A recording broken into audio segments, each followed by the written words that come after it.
नमस्कार दोस्तों, मैं एलिना आपका स्वागत करती हूँ एलिना की किचन में।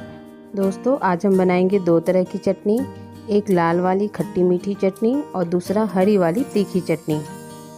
लाल वाली चटनी को समोसे के साथ खाने से समोसे का टेस्ट बढ़ जाता है और इसको आप दही भल्ले में भी यूज़ कर सकते हैं। हरी चटनी को भी समोसे के साथ, ब्रेड पकौड़े के साथ और पोहे के साथ खाने में बड़ा मज़ा आता है। तो चलिए मेरे किचन में और बनाते हैं इन दोनों चटनियों को।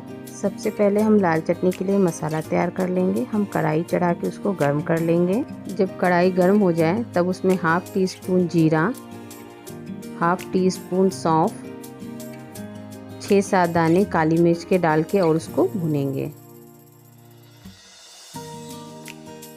मसाला भुन चुका है। अब हम इसे मोटर और पिस्टन की सहायता से दरदरा कूट लेंगे।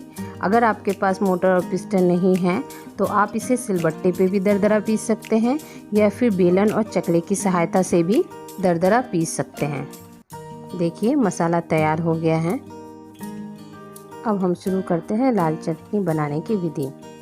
एक पैन चढ़ा लेंगे। अब हम उसको गर्म होने देंगे। जब यह गर्म हो जाए तब उसमें मैं डाल रही हूँ 1 टीस्पून घी।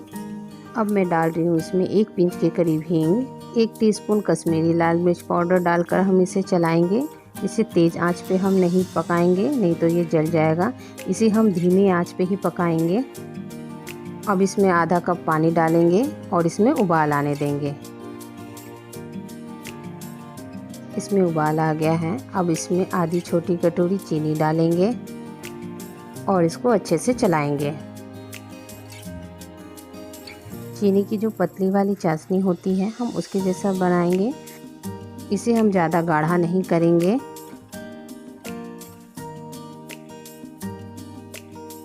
आप देख सकते हैं पानी अच्छे से उबल रहा है और चीनी भी इसमें अच्छे से घुल गई है।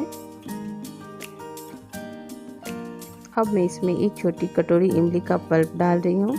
अगर आपके पास इमली का पल्प नहीं है तो आप उसकी जगह सूखी इमली को पानी में भिगोकर भी उससे बना सकते हैं। अब हम इसको अच्छे से चलाएंगे जिससे कि इमली पानी में अच्छे से घुल जाए और इसको थोड़ी देर उबलने देंगे। अब हम इसमें 1 पिंच के करीब ऑरेंज फूड कलर डालेंगे जिससे इसका कलर खिल के आएगा। आप देख सकते हैं कि इसका कलर कितना अच्छा आया है। अब हम इसमें डालेंगे 1 छोटी चम्मच मगज और हमारा तैयार किया हुआ मसाला डालकर हम इसको अच्छी तरह से चलाएंगे जिससे यह चटनी में मिक्स हो जाए। लाल चटनी तैयार हो गई है। अब हम इसे ठंडा होने देंगे।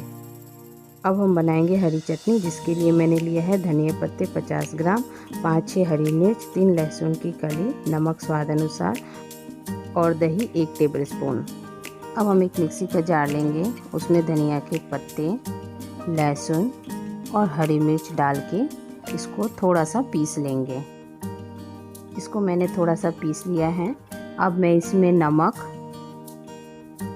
और दही डालकर फाइन पेस्ट बना लेंगे। देखिए हरी चटनी बिल्कुल देखने में कितना अच्छा लग रहा है, बिल्कुल रेस्टोरेंट टाइप। लाल चटनी भी देखने में बिल्कुल रेस्टोरेंट टाइप लग रही है। आप भी दोनों चटनियों को घर में ट्राई करें और मुझे कमेंट करके बताएं कि आपकी चटनी कैसे बनी है और मेरे इस चैनल को लाइक, शेयर और सब्सक्राइब करें।